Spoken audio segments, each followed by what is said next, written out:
तुम लोग सोच रहे हो कि भैया अंडरग्राउंड का लालच दे रहा है करके, नहीं, तुम्हारी मर्जी। अंडरग्राउंड भी और सबसे बढ़िया है सर अभी के स्थिति में। ना गर्मी का एहसास ना ठंडी का एहसास, वातावरण कूल है, चुपचाप जाओ। मैं एक तो पांठेला खुलवा देता हूँ चौरड़े साहब से बोल के सिगरेट ट्रांसफर के लिए। अबे घर है वो पूरा, सम्मानित भैया पूरा घर है,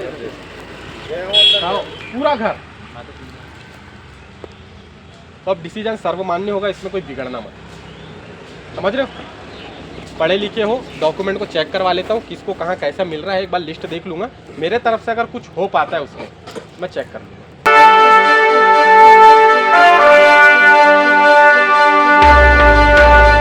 समाचारों से जुड़े रहने के लिए हमारे चैनल को सबसे पहले सब्सक्राइब करें। समाचार अगर पसंद आए तो लाइक, कमेंट्स और शेयर जरूर करें।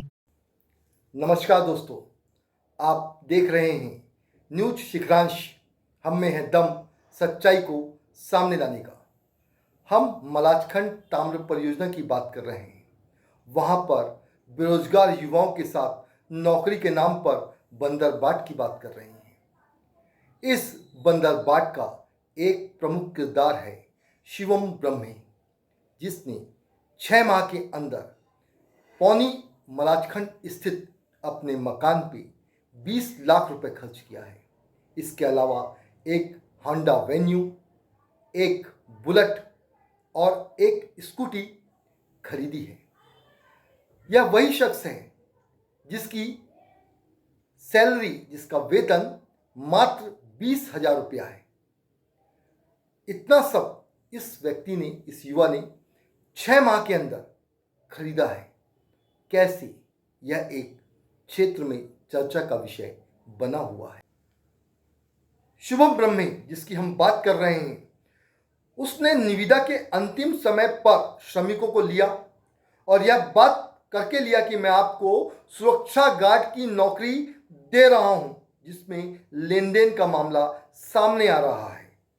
भोले भाले बेरोजगारों को सुरक्षा गार्ड की नौकरी का झांसा देकर शुभम ब्रह्मे द्वारा उन्हें ठगा गया है।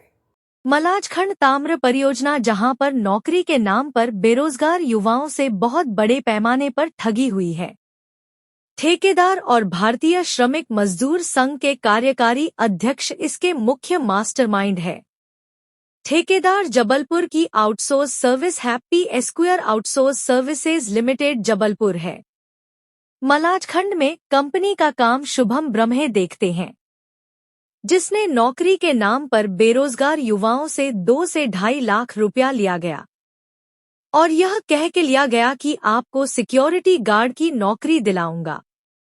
आपको बता दें कि मलाजखंड ताम्र परियोजना भारत सरकार का एक उपक्रम है जो अपने सभी काम भारत सरकार के नियम अनुसार करती है। जैम पोर्टल के माध्यम से खुली निविदा निकलती है। ताम्र परियोजना द्वारा निकाली गई निविदा में स्पष्ट लिखा होता है कि कितना पावर और निश्चित समय। निविदा के अनुसार ही ठेकेदार मैनपावर और निश्चित समय में काम कराता है। यहाँ यह बात भी स्पष्ट कर दूं कि मलाजखंड ताम्र परियोजना द्वारा सुरक्षा विभाग में कुशल श्रमिक और अकुशल श्रमिक प्रदाय करने के लिए निश्चित समय के लिए निविदा निकाली जाती है। Happy Esquire outsource services limited Jabalpur के निविदा का कार्य देख रहे शुभम ब्रह्मे द्वारा जरूर से ज्यादा लोगों की रुपया लेकर भर्ती की गई। बेरोजगार युवाओं को यह बताया गया है कि आपको सुरक्षा गार्ड के रूप में रखा जा रहा है। यह एक गंभीर और बेरोजगार युवाओं के साथ ठगी का मामला है। लगभग सैकड़ों की संख्या में युवाओं ने 2 से 2.5 लाख रुपया शुभम ब्रह्मे, भारतीय श्रमिक मजदूर संघ के कार्यकारी अध्यक्ष को दिया है। आपको बता दें कि 6 माह के भीतर ही शुभम ब्रह्मे ने पौनी मलाजखंड स्थित अपने घर में लगभग 20 लाख रुपए का कार्य करवाया है। इसके अलावा एक होंडा वेन्यू, एक बुलेट और एक स्कूटी भी खरीदी है। यह तो हमारी जानकारी में है। इसके अलावा भी अन्य जगहों पर इनके द्वारा बेरोजगार युवाओं से ठगी करके कमाया हुआ धन इन्वेस्ट किया होगा। प्रशासन इसकी जांच करे। हो सकता है मलाजखंड ताम्र परियोजना की प्रबंधन से भी कोई व्यक्ति इनके संपर्क में हो, परंतु निविदा में स्पष्ट कुशल और अकुशल श्रमिकों की भर्ती लिखा होता है और समय सीमा भी निश्चित होती है।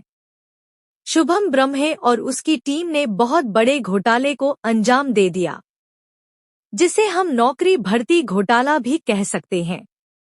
अभी तक कोई भी बेरोजगार युवा जो ठगी का शिकार हुआ है, जिला प्रशासन और पुलिस प्रशासन तक नहीं पहुंचा है। लेकिन आज नहीं तो कल सैकड़ों की संख्या में लोग सामने आएंगे। शुभम ब्रह्मे ने कमाल कर दिया। कुछ भी हो जाए तो टेंडर वापस होगा तो मैं तुमको कहीं जाने नहीं दूंगा रे भाई। तुम लोग 12-15 हाजिरी में खुश हो ना, अभी 2-4 महीना है, 2-4 महीना तो खुश हो ना। शेड्यूल बनाना पड़ेगा। वो मैं क्या करूंगा, 15-15 दिन में, जैसे 84 है डिवाइडेड बाय 2, भाग दे दो 2 से।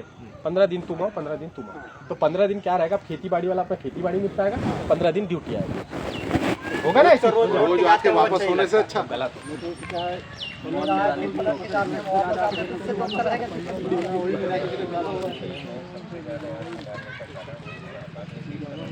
जैसे प्लांट और सिविल में किया तो उसमें भी मतलब शिफ्ट वाइज रहेगा। नहीं, सुनो, प्लांट में शिफ्ट वाइज रहता है, सिविल में नहीं रहता शिफ्ट वाइज ना। सिविल में जनरल शिफ्ट आना पड़ता है 8 से 5। हो सकता है प्लांट तरफ भी 1-2 लोगों को जनरल बुला ले, आपके माइंस में अच्छा, जो जहाँ लगेगा उसकी बीटी होगी, मेडिकल होगा, प्रोसेस में आएंगे अब, है ना। जो प्लांट जाता है, मैकेनिकल जाता है, उनका बीटी मेडिकल होगा 5-5 साल का। तो निकल गए क्या?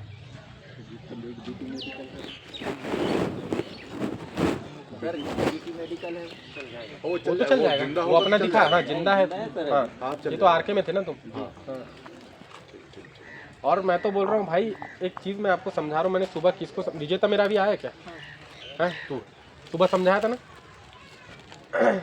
बताऊँ आपको, सबसे अच्छा ऑप्शन हमने डिमांड रखा है, माइनिंग अंडरग्राउंड सबसे बेस्ट प्लेस है।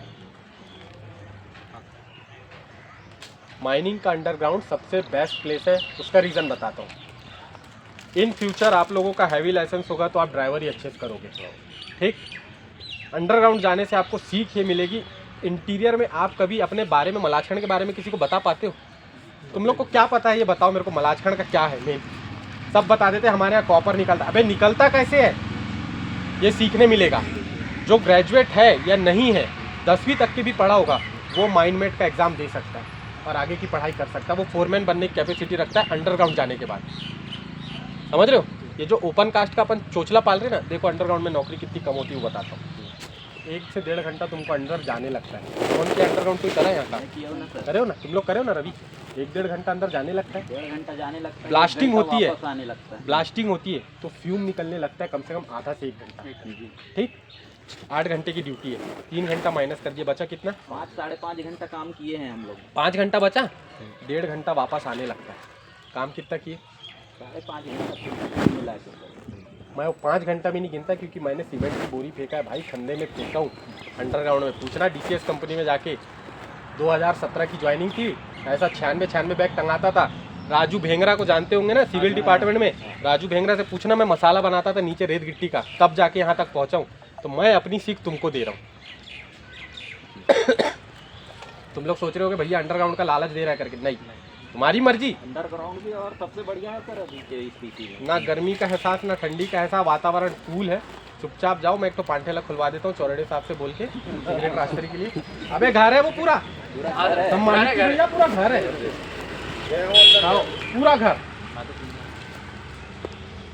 तो अब डिसीजन सर्वमान्य होगा, इसमें कोई बिगड़ना मत, समझ रहे हो। पढ़े लिखे हो, डॉक्यूमेंट को चेक करवा लेता हूँ, किसको कहाँ कैसा मिल रहा है, एक बार लिस्ट देख लूँगा। मेरे तरफ से अगर कुछ हो पाता है उसमें, मैं चेक कर लूँगा। हो सकता है कोई इलेक्ट्रिकल का ITI करा होगा, मैकेनिकल से ITI करा होगा, डीजल का। सर ने हमारा साथ दिया, लेकिन सर का आरोप नहीं है यार। हाँ, मैनेजमेंट को पता था कि हमको मैनेजमेंट चाहिए, तो ज़्यादा देने से क्या मतलब थी?